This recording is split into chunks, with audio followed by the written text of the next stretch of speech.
우리는 참 일본을 벗어날 수가 없는 것 같아요. 그렇죠? 그래서 그 부분에 대해서 조금 더 이야기를 해보고자 하는데 좀 상당히 흥미로운 분석 보고서가 나왔습니다. 월스트리트 저널인데 아베노믹스 붕괴가요, 좀 글로벌 경제에 상당히 크게 충격을 줄 것이다. 옛날 금융 상태나 리만 브라더스급의 충격이 올 수도 있다라는 얘기가 좀 있고 있어서 왜 그럴까 싶어요. 일본의 경제 규모가 크다는 건 알고 있는데 그 정도의 메가톤급의 어떤 충격이 올 수 있다라고 보는 이유가 뭐예요? 그러니까 지금 당장은 아니고요. 만약에 지금 위기가 터진다면 그런 상황이 오지 않을 텐데 1, 2년 지나서 만약에 위기가 터질 경우에 분명히 올 것이다라고 예상하고 있는 가장 중요한 근거는 일본 국채의 대부분을 일본 금융기관들이 가지고 있지만 일본 금융기관들도 이제 한계에 달했다라는 거죠. 그래서 추가적으로 여기서 국채를 더 발행하게 되면 일본의 재정적자 비율도 문제지만 그거보다 더 문제가 되는 것은 너희들 그동안 다 자국 금융기관들이 국채를 쥐고 있기 때문에 우린 국채 이렇게 많아져도 아무 문제 없어 했던 것이 해외 쪽에 손을 타기 시작하면서 시장에 변동했을 때마다 이런 물량들의 변동으로 일본 정부가 압박을 받을 가능성이 있다라는 거죠. 그래서 월스트리트 저널에서 제시하고 있는 것은 지금 당장 일본 위기가 터졌을 때 리만 브라더스급이 될 것이다가 아니라 향후 발행되는 일본 국채 물량들이 해외 금융기관으로 넘어가기 시작하면서 문제가 터질 경우에 전체적으로 일본의 문제는 리만 브라더스급이 될 것이다. 이런 얘기를 하고 있는 것인데요. 먼저 일본 재정 수준은 지금 일본도 정부를 중심으로 해서 BOJ를 중심으로 해서 계속 양적 완화를 하고 있는 국면이기 때문에 재정 적자 계속 늘어나고 있습니다. 준비된 그림을 보시면 지금 GDP 대비 정부 부채는 240% 전 세계 1위고요. 그리고 이것이 멈추지 않고 매월 계속 진행되고 있다라는 거죠. 그러니까 이게 지금 문제가 되고 있는 것인데 그 다음 그림 살펴보시면 또 하나의 문제가 될 수 있는 것은 세금 정책입니다. 지금 일본이 소비세 인상을 예상을 하고 있는 상황이죠. 왜냐하면 부족한 재원을 충원하기 위해서 어쩔 수 없이 소비세를 인상해야 되고 법인세는 낮춰주지 않고 최소한 유지 정도가 돼야 되는데 지금 일본 기업에서는 계속 법인세 인하를 요구하고 있는 양상이고 소비세 같은 경우에는 이거를 올려야 재원이 충당이 되지만 지금 그렇지 않아도 엔화 약세로 인해서 수입 물가 부담을 받고 있는 국민들에게 세금까지 올리면 지금 떨어지는 지지율이 더 떨어질 수가 있거든요. 그러니까 굉장히 골머리를 쌓고 있는 국면인데 이 공을 지금 아베한테 돌려버렸습니다. 근데 과거 사례를 보니까 소비세를 도입하게 될 때마다 전반적으로 경기가 꺾이는 모습들을 발견을 했단 말이에요. 그러니까 이런 정책적인 결정을 어떻게 할 것이냐. 이런 부분들이 지금 일본 경제에는 문제가 되고 있어서 단기적으로 보면 세금과 관련된 정책들이 포퓰리즘, 즉 정치 포퓰리즘을 어떻게 주도할 거냐. 장기적으로 봤을 때는 과연 국채를 어떻게 드라이브해 나갈 거냐. 이 두 가지가 결국 문제가 되면서 일본 경제에 문제가 터지지 않겠느냐. 이렇게 외신들은 지적하고 있는 것입니다. 그냥 검찰 출두하면 안 돼요. 세금 포탈령이나 이런 걸로 기업들에서 세금을 좀 걷어내는 게 차라리 좀 쉽지 않을까 그런 생각도 드는데. 그건 아무래도 일시적이지 않겠습니까? 그리고 또 이제 아무리 많은 세금을 걷어들인다고 하더라도 실제적으로 안정적으로 꾸준하게 벌어들일 수 있는 돈이 있어야 정부 운영이 더 쉽기 때문에 이런 대형 기업들에서 한 번에 크게 뜯어내는 것보다는 정말 작은 금액들을 많은 사람들에게 걷어들이는 게 더 효율적이라고 봐야 되겠죠. 네. 좀 많이 의미 있는 말씀을 하시네요. 알겠습니다. 그러면요, 지금 현재 포인트를 말씀해 주셨는데, 좀 아베 정권이 앞으로 경제 정책을 어떻게 해나갈 것인가 그 부분에서 골머리를 앓고 있다라는 말씀은 어쨌든 들었습니다. 앞으로 주목해야 될 정책적인 흐름이나 어떤 것들을 좀 주목해 봐야 될까요? 그 아베노믹스의 핵심은 결국은 물가 2% 아니겠습니까? 어떤 방식을 써서든 2% 만들어 보겠다라고 했는데, 그 어떤 방식이 앞으로 뭐가 더 나올지는 뭐 시장에서 예상은 못하고 있는 상황인데 어쨌든 예상을 해보면 실질 GDP 성장률이 2014년 정도 가게 되면 4%까지 생각을 하고 있단 말이에요. 그러니까 물가 2% 성장하니까 거기에 추가적인 2% 성장을 하겠다라는 게 지금 아베노믹스의 핵심인데 과연 이것을 지킬 수 있느냐라는 거죠. 그러니까 시장이 그걸 우려하다 보니까 계속 아베노믹스에 대해서는 공격이 나오는 거고요. 자, 그 다음에 우리가 좀 살펴봐야 될 것은 일본의 소비자 물가와 기대 인플레이션을 봐야 되는데 이 기대 인플레이션 같은 것들은 이미 시장의 여러 가지 변화 상황들을 모두 반영해 버렸습니다. 그러니까 이 시장에는 이미 기대가 충분히 반영돼 있는데 과연 경제 지표로 이것을 확인시켜 줄 수 있느냐. 그래서 미국도 마찬가지겠지만 일본도 경제 지표가 나올 때마다 혹은 물가의 변화라든지 전체적으로 이제 금리의 변화가 나타날 때마다 금융시장의 변동성은 여전히 커질 수 있다라고 좀 봐야 될 것 같고요. 자, 또 하나 이제 봐야 될 것은 일본이 지금 이 경기 침체를 돌파하기 위해서 취하고 있는 정책 중에 하나가 바로 그린 에너지 아니겠습니까? 네. 물론 원전이라고 하는 이 큰 사고가 있었기 때문에 자연스럽게 그린 에너지 쪽으로 가고자 하는 그런 부분도 있겠습니다만 어쨌든 지금 태양광 발전 투자의 금액을 보시면 독일도 제쳤고요. 미국, 중국을 모두 제치고 일본이 1위로 올라서고 있습니다. 더 중요한 것은 뭐냐면 대형 발전소도 짓고 있지만 한 가정이나 한 마을을 담당할 수 있는 소형 발전소도 굉장히 많이 짓고 있다는 거죠. 그러니까 이게 왜 중요하냐면 산업용 대형 발전소 같은 경우에는 말 그대로 주변에 산업단지 이런 것들이 갖춰져야 되지만 사람들 바로 옆에 붙어 있는 민생용 소형 발전소 같은 경우에는 꼭 필요하고 어쩔 수 없이 지을 수밖에 없다라는 거죠. 그러니까 일본의 주요 이제 이 중기업체들이라고 좀 해야 될까요? 그러니까 일종의 이렇게 발전소, 전력 시스템을 만들어낼 수 있는 이런 업체들의 최근의 매출은 정부가 보조금까지 줘가면서 적극적으로 육성을 하고 있단 말이죠. 그러니까 이런 부분들에 대한 산업이 과연 얼마만큼 앞으로 일본 경제를 이끌어 나갈 수 있을 것인지, 국내에 또 연동될 수 있는 종목군들은 과연 있는 것인지에 대한 점검이 그게 좀 궁금해요. 네, 예. 필요하다고 볼 수가 있겠고, 네네. 일단 단적으로 말씀드리면 국내 연관주는 일단은 없다라고 봐야 될 것 같은데, 최근에 이제 수주 물량이 좀 증가할 수 있는 것으로 S에너지 정도, 모듈 정도는 좀 증가할 수 있지 않을까 시장에 기대를 하고 있고, 또 관련된 부품 쪽에서 일부 단조 제품들에 대한 증가는 나타날 수 있다라는 보고서도 나와 있습니다. 그래서 지금 일본 쪽에서 봤을 때는 앞서간 기대를 만족시켜줄 지표, 그리고 조금 전에 말씀드렸던 대로 일본 내수를 살리기 위한 정부의 다각도의 노력이 과연 어떤 식으로 경제에 영향을 미칠지를 살펴보는 게 가장 핵심이라고 보고 있습니다. 네.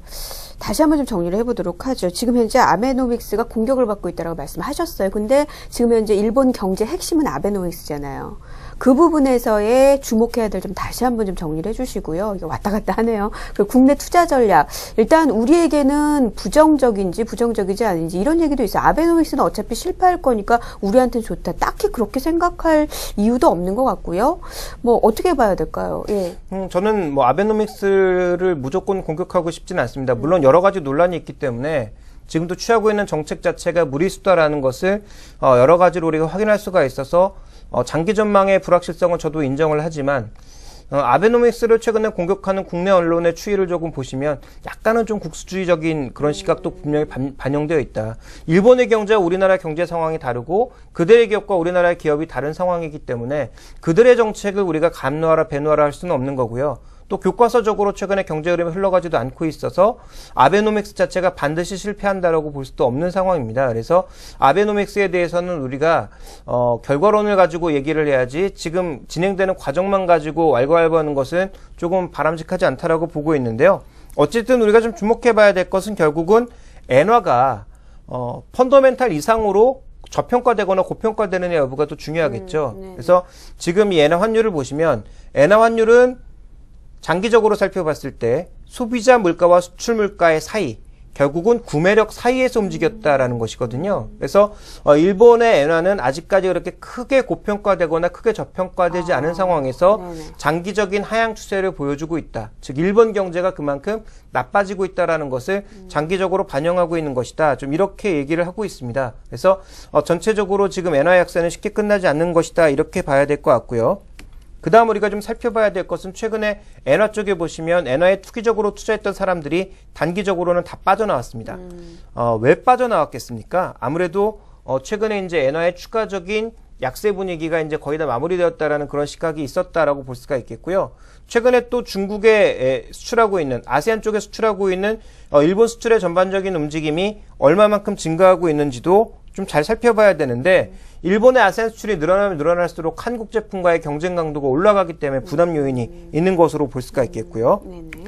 그 다음 살펴봐야 될 것은 일본 물가와 함께 전력회사들 주가라고 볼 수가 있겠는데 일본의 좀 여러 가지 변동 요인 중에 하나가 일본의 물가가 시장 예상보다 좀 빠르게 올라버리면 결국은 금리도 같이 올리고 금리가 올라가는 과정에서 채권 부담이도 있고요. 그리고 이제 물가 성장률 자체보다 물가가 빠르게 올라가게 될 경우 우리가 흔히 얘기하는 이 인플레이션에 의한 경기 탄력 둔화가 나타날 가능성이 있기 때문에 이런 스태그플레이션에 관련된 위험도 남아있는 상황에서 최근에 전력주가 또 빠지고 있는 가장 중요한 원인은 원자력과 관련된 우려감입니다. 지금 뭐 또 그 원자력 수증기 뭐 이런 게 워낙 많이 나오고 있지 않습니까? 그래서 실제로 이제 객관적인 사실을 바탕으로 한 뭐 블로그라든지 기사를 살펴보면 그렇게까지 위험한 것은 아닙니다만 어쨌든 뭐 괴담이 만들어질 정도로 시장의 위험은 크게 생각을 하고 있으니까 관련된 주가들이 또 많이 빠졌거든요. 그러니까 이런 위험들이 여전히 일본에는 남아있다라는 거죠. 그래서 일본은 아직도 여러 가지 과제를 안고 있는 상황입니다. 아베노믹스의 성공 여부도 누구도 장담할 수 없는 국면이고요. 그럼 이 국면에서 중요한 건 우리는 어떻게 봐야 되느냐 그 부분인데 한마디로 얘기해 드릴 수 있습니다. 일본과의 경합도가 높으면 높을수록 불리하다라는 거죠. 왜냐하면 일본은 지금 말 그대로 칼을 물었습니다. 칼을 물었기 때문에 보수 이익이 저렇게 높은 목소리를 낼 수 있는 거고요. 그런 관점에서 보면 결국은 일본과 경합도가 높은 업종, 대표적으로 이제 전기전자 쪽에서는 워낙 격차가 커져서 일본의 압력이 상대적으로 작다라고 볼 수가 있겠지만 아직도 일본이 우위에 있는 뭐 정밀기계라든지 자동차라든지 이런 쪽의 경합도는 굉장히 높아졌다라고 볼 수가 있겠고요.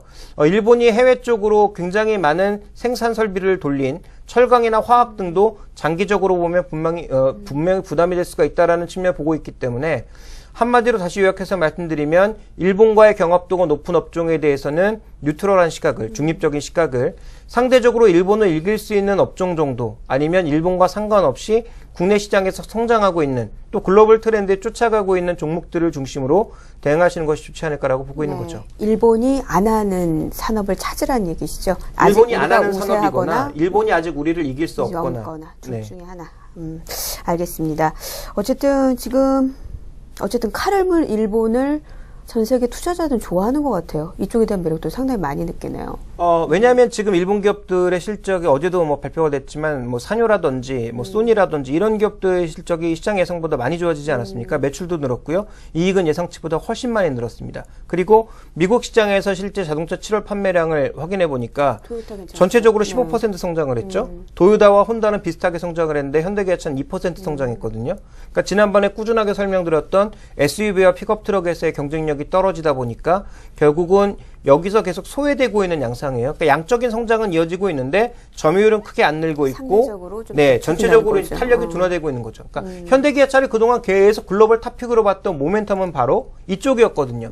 다른 업체보다 빠르게 성장한다라는 거였는데 이제 이게 정체되었으니까 현대기아차에 대해서는 뭐 제가 다시는 얘기 안 한다고 했는데 한마디만 드리자면 지금 박스권 상단 돌파했습니다. 그렇지만 저는 여전히 매도 관점이고요. 단기적으로는. 장기적으로는 뭐 언젠가 사야 되겠지만 현재 구간에서 자동차 관련주에 대해서도 일본과의 경합도를 무시할 수 없다라는 점을 살펴봐야 될 것 같고요. 또 하나 이제 중국 시장에 이어서 아마 동남아시아 시장, 동남아시아 자동차 시장이 굉장히 커질 것으로 예상하고 있는데 뭐 동남아시아, 대만, 홍콩 가보신 분들은 알겠습니다만 차의 90%가 일본 차입니다. 여기에 한국 차가 들어가서 다시 한번 자리를 깔기엔 굉장히 어려운 국면이거든요. 그렇다면 이들 경제의 성장에 여전히 부응할 수 있는 것은 일본 경제라는 측면에서 일본 경제라고 하면 조금 약간 뭐 호도될 수 있으니까 일본의 자동차 업계라는 측면에서 이와 관련된 흐름에 대해서는 우리가 계속 경계감을 가져갈 필요가 있겠다라고 보고 있습니다. 알겠습니다. 오늘 주가도 잘 말을 해주는 것 같아요. 근데 이렇게 얘기를 좀 들어봤는데 사실 지금 글로벌 경제는 이머징 마켓이 좀 많이 위축이 되면서 저성장 국면이다. 그래서 계속 나오는 게 고령화 산업이라던가 저성장 국면에서 조금 더 두각을 나타낼 수 있는 산업을 많이 찾고 있잖아요. 그런데 가만 보면은 뭐 어쨌든 간에 어제 중국 제조업 지표도 그렇고 미국도 그렇고 유럽도 그렇고 살아나는 기미가 좀 나타나고 있단 말이에요. 이거 좀 어떻게 봐야 되는 걸까요? 살아나고 있는 기미가 있는데요. 네. 정확하게 얘기를 해야 됩니다. 지금 살아나는 산업이 너무 강하게 주도를 하고 있는 거죠. 편향돼 있다는 말씀이세요? 엄청나게 편향되어 있는 거죠. 대표적으로 이제 유럽, 미국 마찬가지로 자동차와 항공기 같은 운수장비 쪽의 회복이 강하게 나타나고 있는 겁니다. 국내에서는 유럽 시장 좋아지면서 운수장비 업종, 조선업종 살아나고 있지 않습니까? 네네. 그리고 최근에 또 이제 항공 뭐라고 해야 될까? 전시회라고 해야 될까요? 이쪽에서 보잉이 자존심이 상하는 일이 있었는데 유럽의 에어버스에게 많은 물량을 뺏겼죠. 그리고 최근에 뭐 사고 많이 벌어지고 있죠. 근데 전 세계에서 지금 가장 핫한 산업이 우리는 이제 워낙 뉴스를 많이 IT 쪽에서 접하고 우리나라 삼성전자 이런 쪽에 휩싸였으니까 이쪽인 줄 알지만 전 세계에서 지금 가장 핫한 산업은 항공기 산업입니다. 항공기 주문이 지금 미국의 내구재 주문을 거의 이끌고 있다라고 해도 과언이 아니고요. 이게 지금 한 달에 막 30%씩 늘고 있는 상황입니다. 그래요? 네, 근데 이게 왜 이렇게 늘어나고 있느냐? 아시아 지역 쪽에서 결국은 해외 많이 나가고 들어나가야 되니까 이쪽에 항공 수요가 증가하고 있는 것을 감당하지 못해서 보잉사가 마구 찍어내다가 최근에 사고가 이렇게 많이 발생하고 있는 거죠. 그러니까 보잉사라든지 유럽의 이제 EADS라고 하는 이 방위산업주가 이쪽에 항공기를 만들고 있는데요. 이 에어버스하고 이쪽은 지금 굉장히 좋고요. 여기에 부품을 대고 있는 뭐 로키드 마틴이라든지 아니면 뭐 GE 같은 그런 업체들의 전반적인 주가 동향도 지금 그렇게 미국이 군수를 줄이고 있는데도 52주 신고가를 보이고 있는 이유는 바로 거기 있다라고 볼 수가 있습니다. 그래서 지금 착각하시면 안 되는 게 유럽과 미국의 내구재 주문 생산재 뭐 살아나고 있다라고 하지만 실제적으로 몇 가지 산업에 굉장히 편중되어 있다라는 것. 그리고 미국이 GDP 산정 방식의 변경을 통해서 지금 컨텐츠 산업이라든지 아니면 우리가 흔히 얘기하는 이 무형자산에 대한 투자와 향후 육성을 굉장히 꾀하고 있다라는 것 자체를 본다면 우리가 주목해야 될 건 그 정도예요. 나머지에 대해서는 너무 과한 기대를 가져가는 것은 전체적인 트렌드에 제가 보기엔 어긋나다라고 보고 있습니다. 그럼 하반기 전략도 좀 나오는 것 같아요. 편향된 섹터를 봐야겠네요. 일단은 그렇게 가야 되는데 이제 문제는 우리나라에 항공기 관련주가 없다라는 것. 대한항공이나 이런 건 안 되고 생산하는 업체. 약간의 어떤 그 항공기 부품을 만들고 있지만 매출 대비해서 워낙 미미하고요. 한국 항공우주가 실제적으로 이제 몇 가지 뭐 비행 훈련기라든지 이런 것들 만들고 뭐 부품도 만들고 있지만 실제적으로 그것도 매출의 미미한 양상이기 때문에 실제적으로 그렇게 핫한 그들의 산업은 선진국의 산업은 우리가 지금 관여할 부분이 없다라는 거죠. 그래서 그와 관련돼서 우리가 살펴본다면 기껏해서 아무리 엮으려고 해봐야 한국 항공우주 한 종목 정도를 좀 봐야 될 것 같고요. 그다음에 과거에 이제 항공산업을 했었던 뭐 삼성 테크인 정도 아닌가라고 보여지고 있는데 실제로 매출의 기여도는 없다라고 보고 있고 그 중에서 이제 우리가 좀 관심을 가져볼 만한 종목군들을 자산별로 조금 묶어보게 되면 이게 OECD에서 조사한 겁니다. 자산별로 인플레와 경기 성장이 나타났을 때 어느 쪽이 가장 스트레스를 덜 받느냐 조사해봤더니 굉장히 의외의 결과가 나왔죠. 한국은 뉴트럴하고요. 중립적이고요. 자, 그리고 오히려 굉장히 아웃퍼폼할 수 있는 쪽으로 봤던 것은 미국, 그다음에 유럽의 채권 이런 쪽에 대해서 굉장히 강조를 하고 있단 말이에요. 그러니까 네, 경기가 좋아지고 지금 현재 구간에서 인플레가 올라가면 올라갈수록 스트레스를 많이 받는 쪽이 오히려 MSCI 이머징 쪽 이런 쪽을 얘기를 하고 있단 말입니다. 그러니까 우리나라 주식은 지금 약간 중립적이긴 하나 그래도 선호되는 쪽은 아니라는 거죠. 왜냐하면 우리나라 시장도 그만큼 저성장으로 들어갔기 때문에 인플레에 민감할 수밖에 없는 상황이고 실제적으로 우리나라의 성장 강도가 중국에 의해서 많이 결정된다라는 점 때문에 아마 이렇게 놓여지지 않았을까라고 보여지고 있는데요. OECD에서 조사한 것이 뭐 항상 100%의 해답은 아니라고 보여집니다만 분명히 의미는 있다라는 점. 그렇다면 여전히 글로벌 시장의 중심은 최근에 핫한 항공기 산업이나 무기 산업 이런 것들을 중심으로 해서 선진국들이 말 그대로 자기들 시장을 살리기 위한 노력들을 하고 있다. 이 부분에 포커스를 맞춰봐야 될 것 같고요. 자기들이 살아나면 이쪽도 살지 않을까요? 이번에는 그렇지 않다라는 거죠. 그래서 이번에 7월달 수출 결과를 놓고 봤을 때 약간 실망스러운 실적이 나온 것은 분명히 긍정적으로 얘기하는 이 증권사 투자자협회에서 이렇게 얘기합니다. 유럽 PMI 좋아졌고 다 좋아졌습니다. 중국 수출 늘어날 것입니다.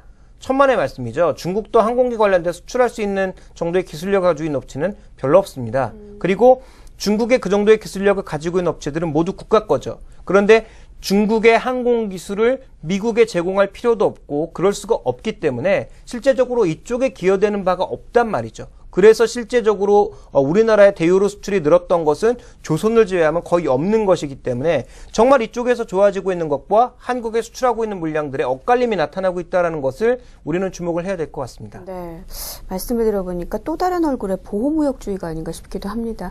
그런 부분도 있다라고 봐야 되겠죠. 알겠습니다. 자, 시장의 흐름을 살펴봤는데 조금 아쉽기는 하네요. 우리 증시가 조금 더 뛸 수 있는 그런 부분들을 계속 좀 찾아봐야 되는 그런 상황들이 좀 되고 있어요. 잘 들었습니다. 김종현 애널리스트. 예, 고맙습니다. 자, 김종현 애널리스트와 함께하는 스마트머니의 선택 함께 해봤습니다.